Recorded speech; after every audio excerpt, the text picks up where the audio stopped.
Welcome to Sundays at Cafe Tabac, the podcast. This podcast series is an extension of our film's mission to affirm and extol the courage, strength, and joy in our LGBTQ plus community through the preservation and sharing of our personal stories and the collective histories we live through and change. I'm your host, Wanda Acosta.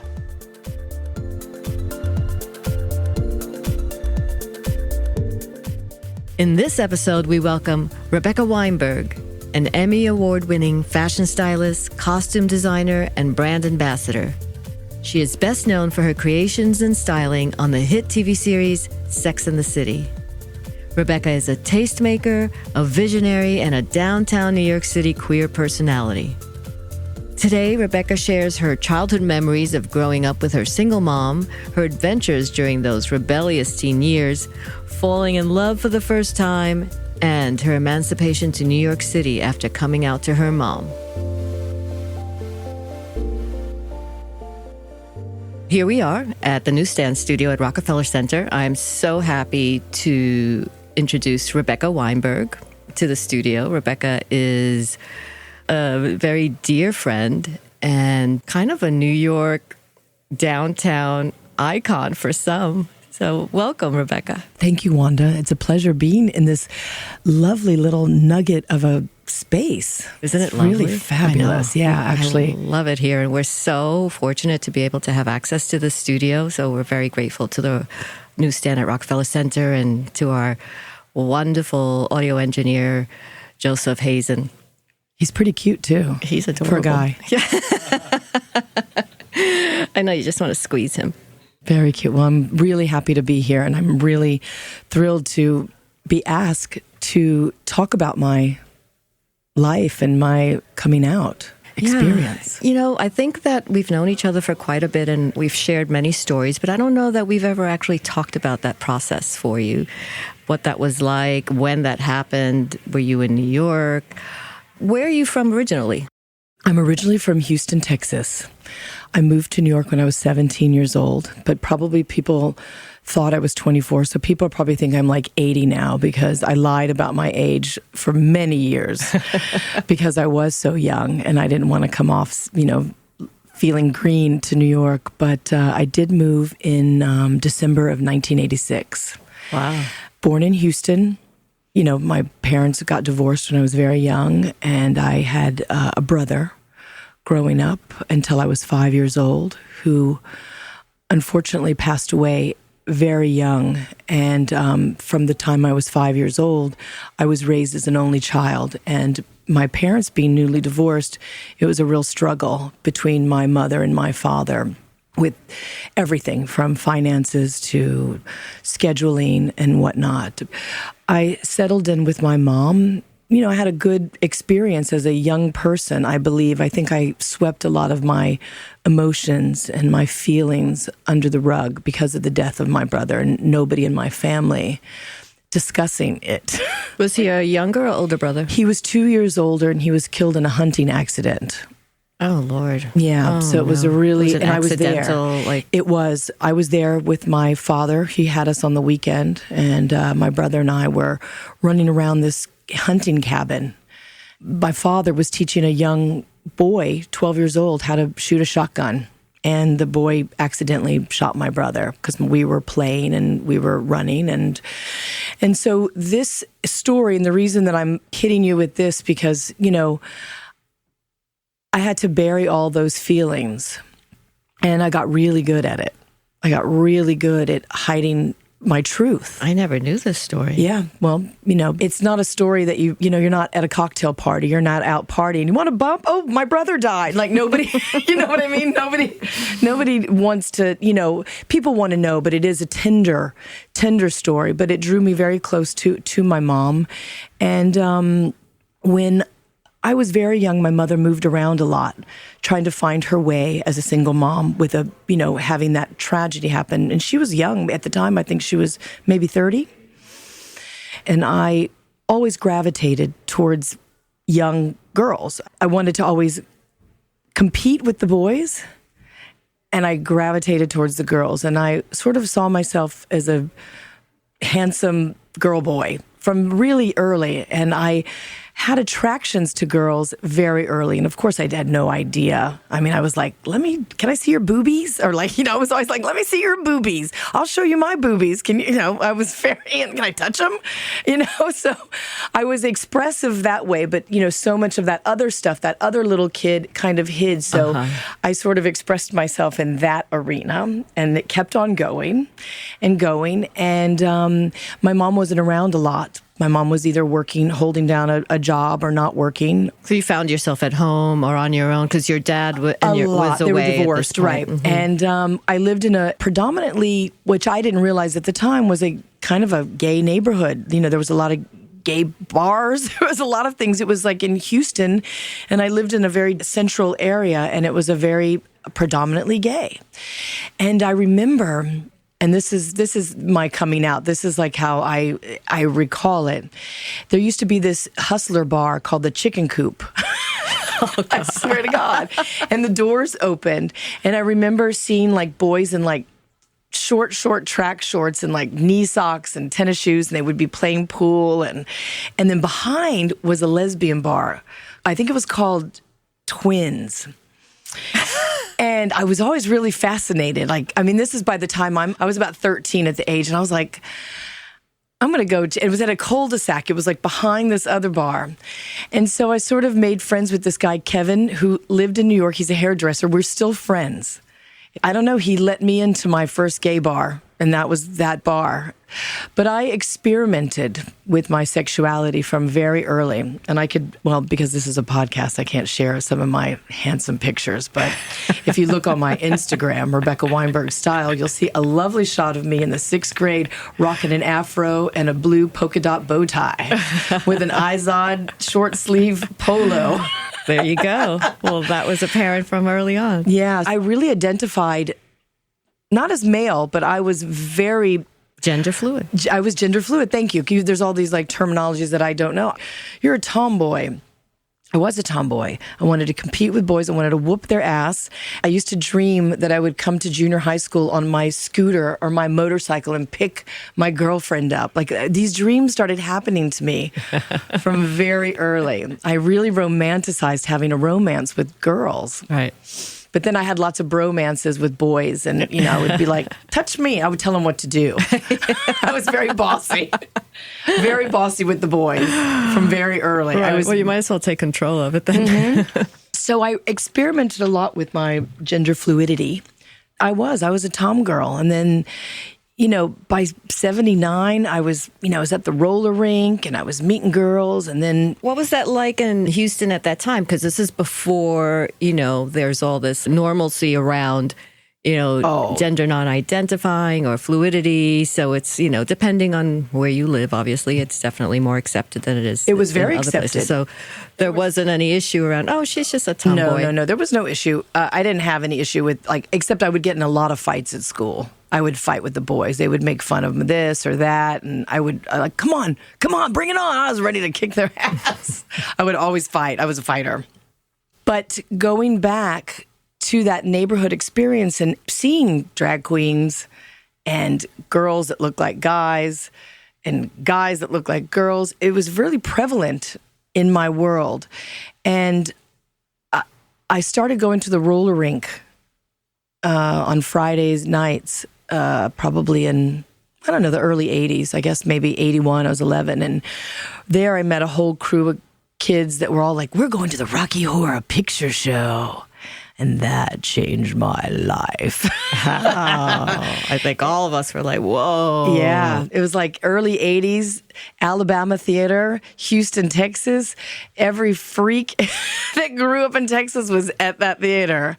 And dressed. And then it was like every Friday I'm going, Mom, I'm going to this roller rink. And then I catch a ride. Do the time warp again. And that was a huge influence on my gaiety. I was like, I can be this way. So, going back to twins, I know I'm jumping all over the place. I met my first girlfriend, Kelly Cross. Oh. I was in 8th grade. Oh, my goodness. She was a hot Mexican girl with porcelain skin and piercing blue eyes and black hair, and she had boobs. I was like, wow, her boobs are like, they're like a porcelain doll. I remember I was like, touch her boobs, and they were like porcelain. She was like porcelain, and she had long nails. Oh. Kelly, if you're listening, I know you're in Arkansas, and we're still friends, sort of. But I really loved your boobs, and you had beautiful hair. And I met her at this bar. I went home with her the first night. I rode with Robert Gutierrez, who's since passed away. He was one of those early friends that died unfortunately, of the AIDS crisis. And I rode in his Toyota on her lap, and I think I orgasmed all over her before I even knew what an orgasm was. I was just like riding in the car. I knew I was going home with her. This feels really good, and she's got great cushions. Then that was it. I mean, it was a love affair of love affairs. Oh. We got called out in school. Somebody spray painted our name on a bus, a school bus. I mean, I had no shame. And she went to a different school than me. And she lived kind of far from me. And I remember sneaking out of my window and running about 2 miles to her house. Oh, wow. That young love. Yeah, and she would always wear these little vintage, like, you know, these little beautiful 1950s with the bow or the pastel colors, and she would be playing Frank Sinatra. She was so adult. I mean, she was maybe a year older than me, and she'd be playing Frank Sinatra, and I had a total romance. Why her dad was, like, drinking beers on the Lazy Boy, why I had to run underneath the window to sneak into her window so I could sleep, and then I would get up when the sun started to come home, and I would run home and go to school. We had a hot romance for a long time. I mean, it was, it went on. So that was like the early sort of teenage romance. Yeah, that was like pre-teenage. That was 13, 14, 15. And so this is the real coming out story. And is your mom aware that Not yet. Not yet. One time, though, I was in her bedroom with Kelly, and she opened up the door, and I don't know, we were probably messing around or something. And, you know, I jumped up, and I felt like she knew at that time. And so this is the real kahuna right here. We're watching Love Boat. We're sitting in our pit couch eating a TV dinner. This is the real deal. And on our TV, on our trays, and we're watching Love Boat. And I just sat up and I said, "Mom, I'm a lesbian." Just in the middle of Love Boat. I don't know why. I just couldn't contain myself any longer. And she was like, maybe it was because one of those like hot, like, Julie. you know. Yeah. It was like, one of the hot cruise directors happened to come on the screen. She was hot. She had boobs, and she was a redhead. So I sat up and I told her, and she said, "Well, Becky, are you sure?" I said, "Yeah." I said, "That girl that stays over here, my friend Kelly, that's my girlfriend." And she's like, "Well," and then I remember having this quick discussion about it's a phase, kind of a discussion. Right. Like, well, I had a girlfriend. Yeah. And I was like, no, I think so. And then, you know, she, I can't really remember because it's kind of a blur because I think I was so in love that I don't remember her ever trying to really keep us apart. Or trying to dissuade us from connecting. I know that her dad was a Hispanic, Catholic, right. And that must have. I mean, was she out to her family? Because I would imagine, like, Latin. She had a very Catholic. Complicated relationship. Kelly, you can come on here and explain it to Wanda. I don't really know, but I think she had a complicated relationship, and that was that. And then jumped to my other Texas family, my mom's sister and husband. And years later, I was talking to my Aunt Kathy, who lives in Pflugerville, Texas. Just in case you're wondering where that is, that's near Austin. Lots of gays there, probably. Probably not. I remember talking to my Aunt Kathy, and she goes, "Do you remember when, Mom said I was gay?" She said, "Well, I told her, well, I knew that from the time she was little." Because she looked like a little boy in that picture. I was like a little dude.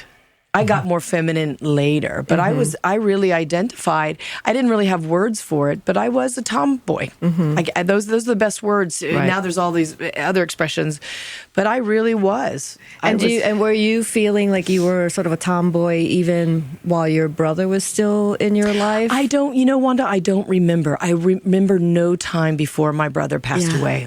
That's my first memory. It would be interesting, like, if things shifted for you without even knowing, or you were like just protecting yourself. Your parents are separated. Yeah. You're alone in the world in a way. I was alone in the world. And just you needed to have so much armor to just get by as well. And I was a spunky kid.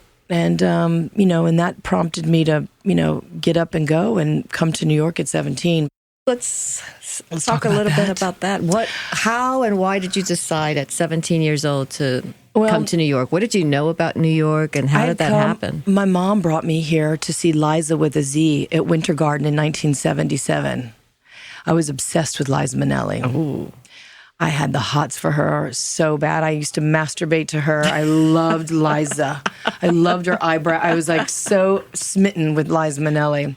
Many years later, I told her all my stories, later on. And my mom had brought me, and I would I'm going to live in New York. I think all we did is do Times Square. I don't know if we went anywhere else. I don't really remember anything else. Wow, I can't believe this exists. And 10 years later, sure enough, I did. But the reason I came to New York is RuPaul and Larry T. and Lahoma, John Witherspoon, were all moving up here. And I had a girlfriend at the time, Susan Sullivan. And were they all from Texas? No, they were all living in Atlanta. I had moved to Atlanta between right at 16, 17. I lived there for about a year, maybe a year and a half, and I met all of them. We all lived on the same block. Rue lived on 12th Street on the corner of Piedmont, and I lived between 12th Street with Tom between Piedmont and Juniper. So Rue was my neighbor. And they were all moving to New York, and Tom and Kenny and Susan and I were supposed to be moving to San Diego, and we were all supposed to be moving out to California. And literally, the week we were leaving, I was like, "You're going to go ahead and go to San Diego, and I'm going to go to New York." Ah, okay. And I just parted ways with her at that time. And I came up here. So you knew that perhaps you had some connections up here, because some of the folks that you knew many people in Atlanta were here already. Lady Bunny. That was my whole crew. I mean, that was all, we were all working at clubs together in Atlanta. So for folks that do not know who some of these names are, Lady Bunny is another New York City luminary performer, drag performer, DJ extraordinaire, still working, as we love Lady Bunny. And everyone knows at this point who RuPaul is. And Lahoma Van Zandt, also downtown icon, performance artist. But retired from performing for many years. And Lorleen. Yes. And Floyd. It was a whole crew. And so, I really flew by the seat of my pants. And I was like, I'm going to New York. And you arrived here and you landed where? In the East Village on 11th Street, between where A and everybody B. was. And lucky for me, my roommate, Billy, who was my neighbor in Atlanta, we kind of planned it out in a week. We were like, okay, this is my escape from Susan. And we got this apartment. His parents put up the money. I think I had about $500. I think she had $460 that I came to New York with. And in cash, in pennies and quarters and dimes in my pockets, literally. Billy's parents basically persuaded him not to move. So he paid his half of his rent. So who did I move in? Carmen, Fuad, Richard Weinberg, and Jennifer all lived in my apartment and paid paid my half of the rent. So I was paying a fourth. I think I was paying $150. Was this a big apartment? No. But Carmen and Fuad and a couple of other people all lived in Billy's room, which was completely nicely furnished by his parents. Thank you, Billy. Disco was his name. And Richard and I lived in bunk beds in that apartment. Right. Oh, and then Jennifer Bailey moved in. I think she slept on the sofa. I mean, But this is what you had to do because no one had a lot of money. The rents were a lot cheaper, so you could get by. And that was, that was that. I mean, that was it. I mean, that was I never looked back. I was like, New York is my place. With Nina Hagen's song in the background, New York City is the hottest place for a honeymoon in a hotel room. I was like, oh, I want that. And then we came, and it was just and then the East Village was on fire. The East Village was on fire. Happening. I mean, it was... You knew everyone. Exploratory. It was a family. This one needed money. This one needed something to eat. It was very supportive of each other. And I mean, in those early days, I could rattle off all the names and nobody would know. But, you know, I had a sense of community at that point. And I knew that was it. And how was New York different from Atlanta and Houston for you at this point? It was a place where I could surround myself with like-minded folks. Whereas Atlanta, I found my little crew, but I didn't like what was outside of that. It was extremely segregated, but we had a really yummy pocket of performance and music, and there was lots of happening in Atlanta. But then it shifted. And New York represented, it was that community, but way larger. Right. And how did your mom react when you told her you were moving? Well, hell, she eventually followed me here. I mean, she was nervous for me. I think it took us a long time to kind of reconcile and, make amends. I had to make amends because I was really, I was gone. I started leaving home at 13, and really I moved out completely on my own by 15. I never lived back at home again. Mm-hmm. So I'm a real anomaly in the game of survival. We survive. And she was, but then eventually she followed me. She was living through me, I think. Mm-hmm. I think I was doing all the things that I think she had maybe thought to do. Right. Instead of having children and having children at 24. She had children at 20, 22, and 24. What do you do, Right. And now she's not, she didn't live long enough. She passed at 69. This is, when your child is launched and gone is when you get to enjoy your life. Right. I'm experiencing that. I'm starting to experience that myself now that I have a 17-year-old daughter. So you arrive in New York as a young lesbian. Young, out, very out and proud. And I was riding the bull by the horns, for sure. Now, did it feel like, so you're now, because New York was, in the East Village, it was very no holds barred, Did that feel in any way overwhelming, or did that feel like, shit, I need to jump right in here. I want to be like these people. I want to be a mover and a shaker, which you were doing. I think in the beginning, I definitely wanted to jump in, but I learned very quickly that it's a quick burnout. And I became kind of aware of it a few years later. And whether it was overindulging in whatever. But in the beginning, absolutely. And it was very welcoming. There was space for everybody. I go-go danced. I made my $100 here, $100 there. And I was very grateful for those gigs. I was very grateful that I was getting booked to do whatever it took, so I could pay my fourth of the rent. Yeah. On 11th Street, and be able to go to the Time Cafe and be able to go to Veselka and what was the other one that I loved so much? Odessa. I lived on soup and challah bread. Yeah. And pizza. Oh my gosh. And falafels. Didn't we all at that age? You mentioned that you have a 17-year-old daughter. I wanted to ask you, what, if any, conversations did you have with her as a younger person about who her moms were, or did that ever even happen? Oh, gosh. I've always been very candid with Amelie since she's little. I've never disguised my story. I've never tried to put it into context. I've just always let the stories roll out just naturally. I think by overhearing lots of conversations, she got very hip to where I came from, which is not much. I'm completely self-lifted, well, of course, with Pat, and, there are women, of course, along the way, which are woven into the tapestry of my life.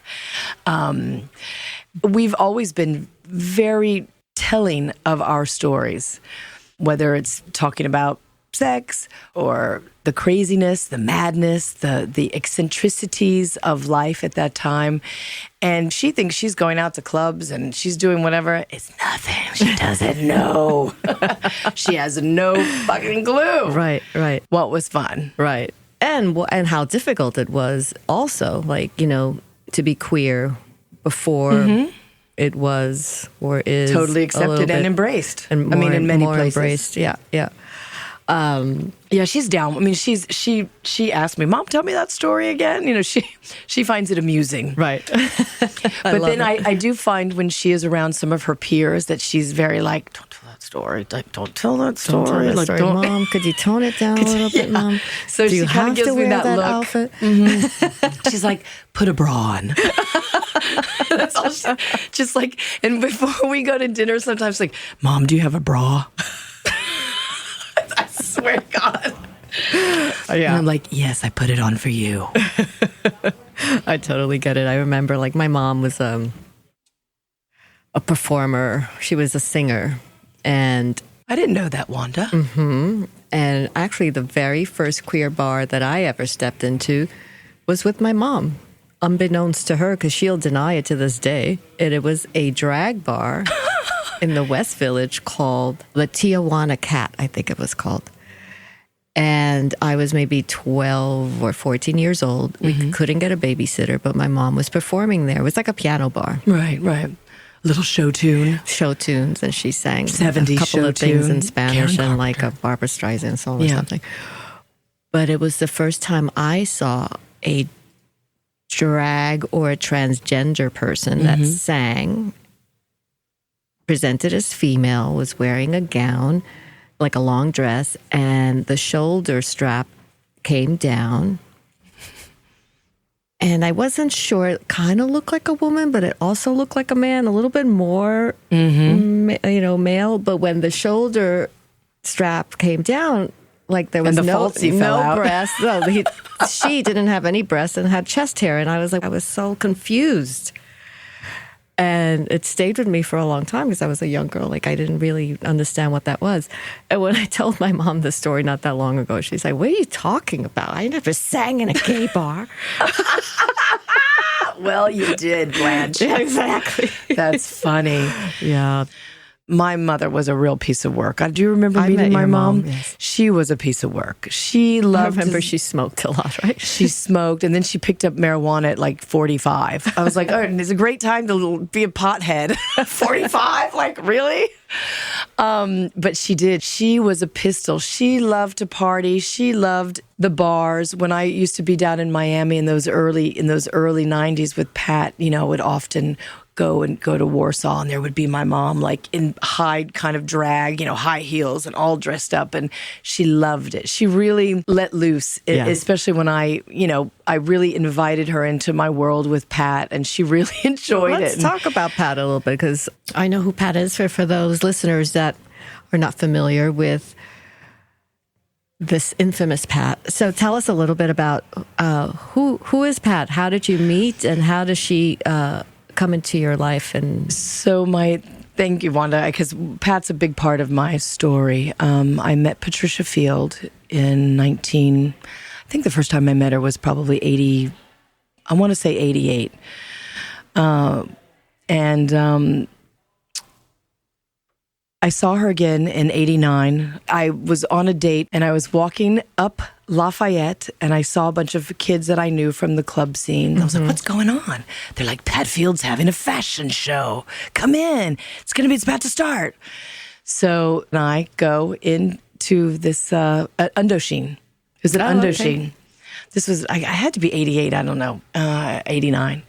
And that's when I really saw Pat. She was sitting at the end of the runway with her then girlfriend on one side and one of her friends on the other. And I locked eyes with her, and of course she had no idea. But I was like, I want that.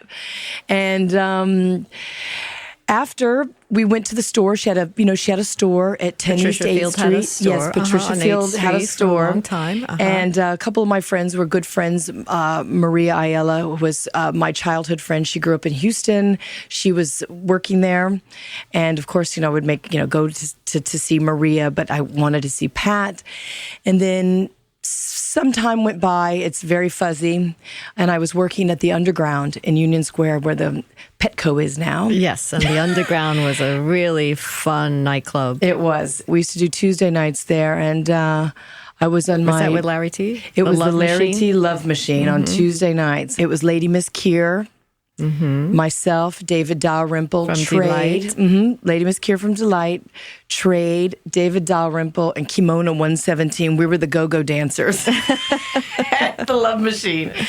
And I don't know. I saw Cody and JoJo, which were guys that worked for Pat in the store. And I said, tell Pat Field to come over here. You know, I was like 19 years old, maybe. No, I don't know, because I lied about my age so long I can't remember. And I said, would you like to go to dinner with me? I just leaned over the box and I like no bra, no top. I think I was like in the tiniest little G-string. I don't know if I danced in G-string, but I would wear like little boy shorts, little shorts, the spandex shorts. And she looked up at me and she was like, yeah, sure.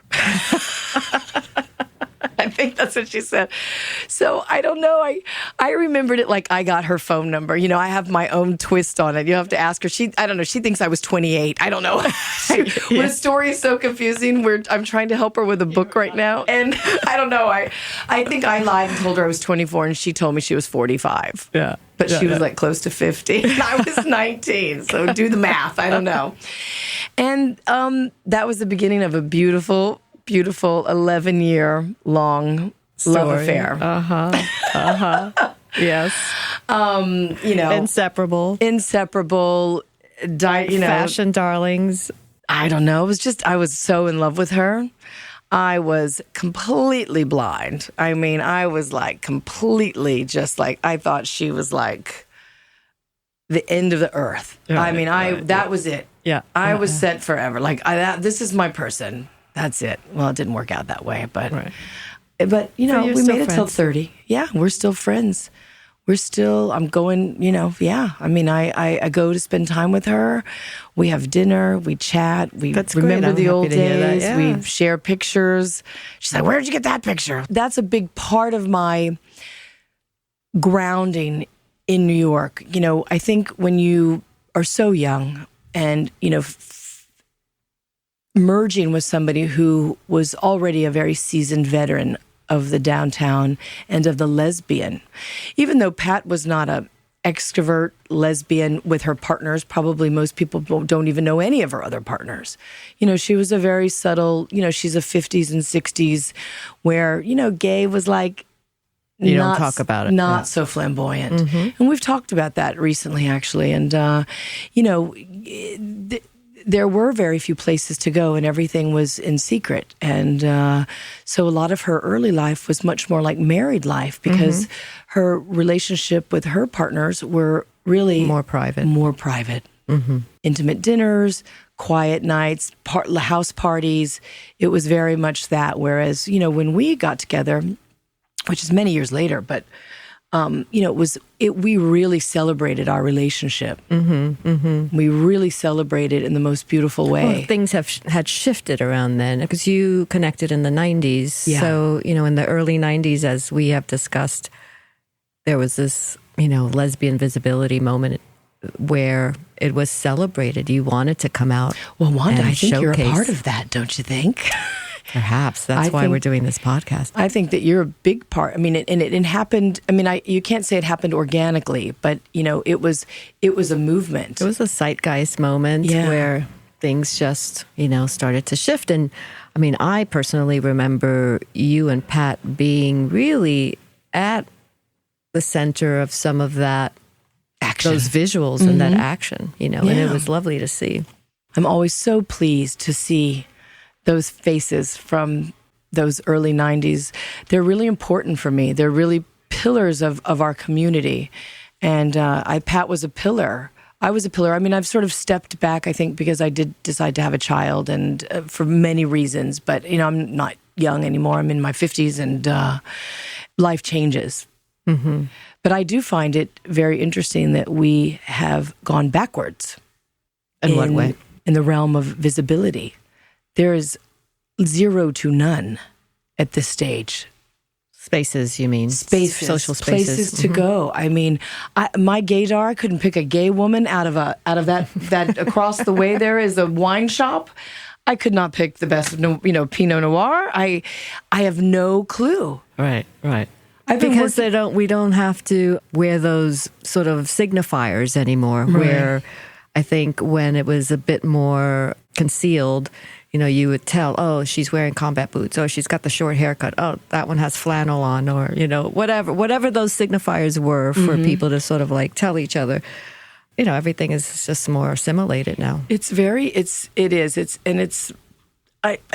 kind of sad. It's like I wish that we had just kept going in that trajectory of moving forward, where people had a safe place to party, and we knew that when we were going to go to that party that everybody's gay. You're not going to all of a sudden like, oh, she's hot, can't hit on her, and then her husband, right. and it becomes a and it's not negative. that we want to regress into having a hide, but I had this conversation with somebody yesterday that as much as it's completely fantastic that we can walk into any space and feel comfortable, there's still a level of comfort in embracing your partner, in kissing them without feeling that you're going to be called out. There's still something to be said for a social space where you can be with your tribe and just feel completely free. I just want to be around other hot lesbian girls all the time. I'm an old broad now. I want to look around and I want to be like licking my lips, and there ain't nowhere to go lick your lips anymore. I'm like, where can my lips get wet?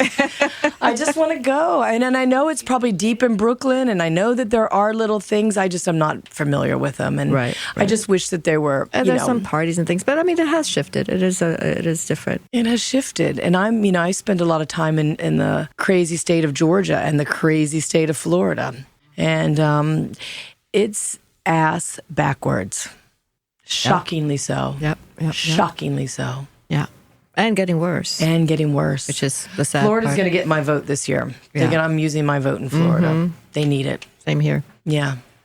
I do want to remind folks about Pat Field and her early support of the trans community. Oh, yes. She was really so... She's instrumental. Instrumental she put trans to work. So many trans people in her shop. And I gotta say props to her. Yeah.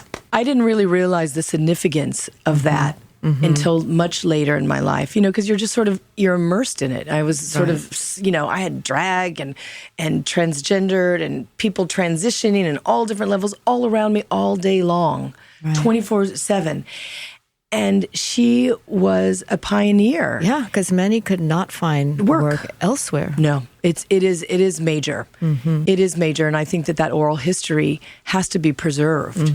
And she's working on a book right now and a documentary film. Oh, fantastic! And keep us posted on that. Yeah, well, I will. And I think that these stories have to be told, and we have to align and acknowledge who paved roads. Paved the road. Because it's not gold. It's really tough.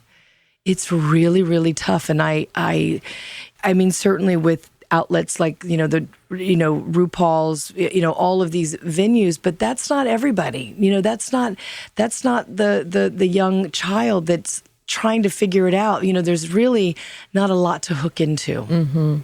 And, there are still many, many places, countries, states where a young queer person may not feel 100% safe to come out, or may not have the community support to be themselves. Right. So we do need. She had the clubhouse. I mean, it was the clubhouse it was the safety net, and she worked tirelessly to keep them afloat, and supported all of the venues. Right. Whether it was back in the day, it was Boy Bar. It was, there's, Escuelitas, Edelweiss. Remember all of those? In New York City, yes. Yeah, all New York City places, yeah. I'm just appreciative that the oral history is being discussed. Absolutely. We need to preserve all these stories. And in a way, this is why we are doing this podcast, because I want to preserve these stories and I want to preserve the histories. And everybody's story is relevant. And if there's a young person out there somewhere listening and having doubts about where they fit in the world, to let them know it's okay. We're here, we did it. Ask, talk, go to your community centers, go, call,